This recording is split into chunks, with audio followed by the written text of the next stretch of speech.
What we wanted to do is have a conversation about environmental consciousness, but especially what citizens can do. And one of the things we got out of this are a list of things that citizens can do to affect climate change and improving our environment. It's one of the things that citizens can do is reduce the use of plastics. Another thing that they can do is don't use plastic straws. That was a tremendous idea that we heard today.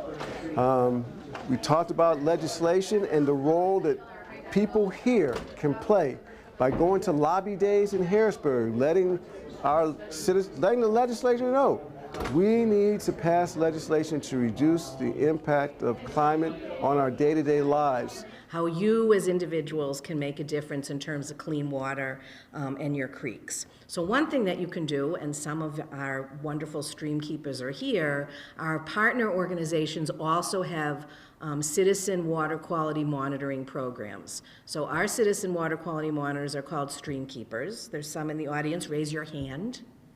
Stream keepers, yay. So these guys go down to a creek down the street from them, because that makes it easy and convenient, and they do water quality monitoring once a month. And they are adding to our really important database of creek health. The reason this is important is that Abington is also fortunate because we are really focusing our restoration work on the Jenkintown Creek. Tree planting, rain gardens, all that kind of stuff. We are focused on the Jenkintown Creek, and most of the Jenkintown Creek sub-watershed is in Abington. So what we're trying to do is figure out if what we're doing is making a difference for those small creeks, and it's really important that we have volunteers that help us do that because we don't have an enormous staff. We currently have 30 stream keepers. So we're gathering information, and over time we'll really learn a lot about how our creeks are getting healthier. Right now we have egg masses. So this is a good time to look on your fences, your fence rows, anything that's sitting outside, outdoor furniture. Turn the cushions over on that outdoor furniture too. You might be surprised, you'll find it there. Scrape it off. And to scrape it off, you want to use, and I provided the tools outside, they're little cards, they look like credit cards. You use that tool to scrape in a downward motion, and as you're scraping downward, you're also applying a little bit of pressure, so you're squishing as you go. So scrape, squish, okay?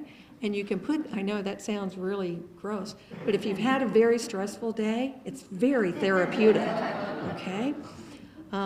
So you want to scrape that in a little baggie with a little bit of hand sanitizer or some rubbing alcohol. If you don't have that available, just put it on the ground, take the toe of your shoe and just squish it into the ground really hard, and you should be good. But don't scrape them up, because you can actually detach the entire egg mass and watch it fly across the yard, and then you've lost a whole new population over there. So scrape down and squish. That's my best advice for you.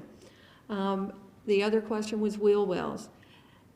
They're pretty sneaky. They get into all kinds of nooks and crannies. So yeah, take a look at your wheel wells. And use something that'll give just a little, like a plastic putty knife. It gives just enough so you can still scrape, but it'll bend around that wheel, okay?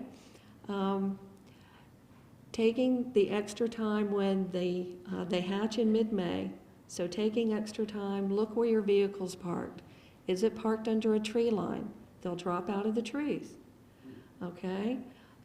Roll your windows up when they're adults. They're going to fly in there. We've seen it happen. In areas that have high populations, I have been outside and I've had 10 or 15 landing on me at any moment. You don't want that in your community. So anything you can do to help us, we really appreciate. Did you know that up to 2/3 of the energy that we produce is just wasted? I thought that was pretty insane.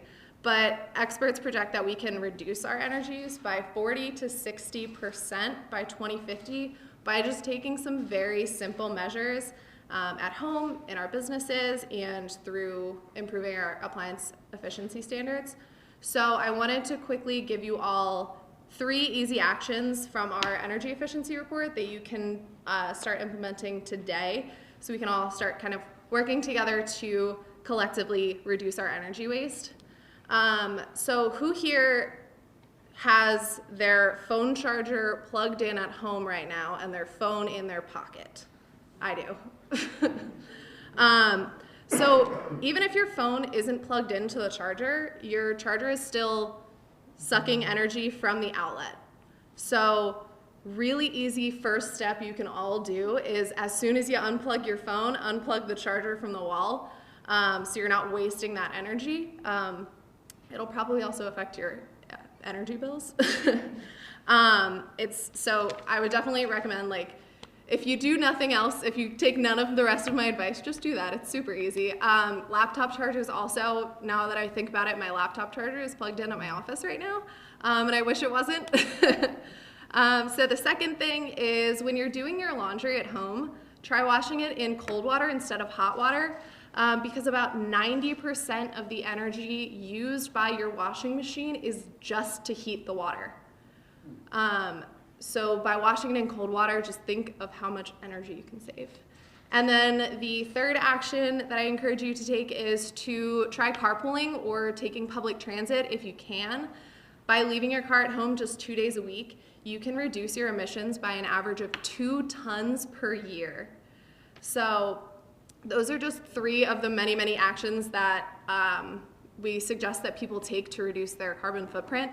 Most of the answers to plastic recycling comes on a state or a national level, which is why it's important that you guys are here, because hopefully you guys will become advocates and you will talk to your state representatives, you will talk to your congresspeople, you'll make some noise, because some of the answers include things like banning. You could ban 3 through 7s, say manufacturers cannot use them. You could require a certain amount of recycled content in all products, market driven, you need it, they'll have to get it. There's also there's systems that are common now in Europe and in Canada that are coming to America about asking for a deposit. If you want to buy a plastic container, you pay a little bit extra, you pay 10 cents, whatever it may be, and then you return it and you get that money back. Some major companies are actually thinking about I consider it kind of an old school way of doing it. You get orange juice, it comes in a glass bottle, you bring the bottle back, and it goes back to the manufacturer. They clean it and reuse it. Ice cream in like little tin containers. You bring it back, they clean it, they reuse it. So instead of recycling, you take it out of the waste stream. It's cradle to cradle instead of a cradle to grave. But all of those are big solutions and require, a citizenry that is going to demand it. The process of getting legislation passed in Harrisburg is slow. 4 years, 6 years. I talked to a senator. He said he'd been trying to get a certain piece of legislation passed for 20 years, and he didn't give up. So some of this takes a long time. That is just the way the process is. A good friend of mine said, Art, what can we get done quickly? Nothing. It's just so we're all on the same page and don't get frustrated. If you got to run around the track 20 times, that's what it takes. If it's a 10,000 meter race, it's 10,000 meters. So if you're behind after 100 meters, you got a bunch more times to go around the track. So that is, the legislative process is slow. I don't have an explanation for it. I only share my experience. But finally, just want to thank each of you for coming. Pat, thanks for coming. And he's from Springfield Township, the leader of environmental advocates there. Kathy, thank you so much for bringing the organization here. I didn't know you had a new president. I'm glad that you do. That's it. Thanks so much.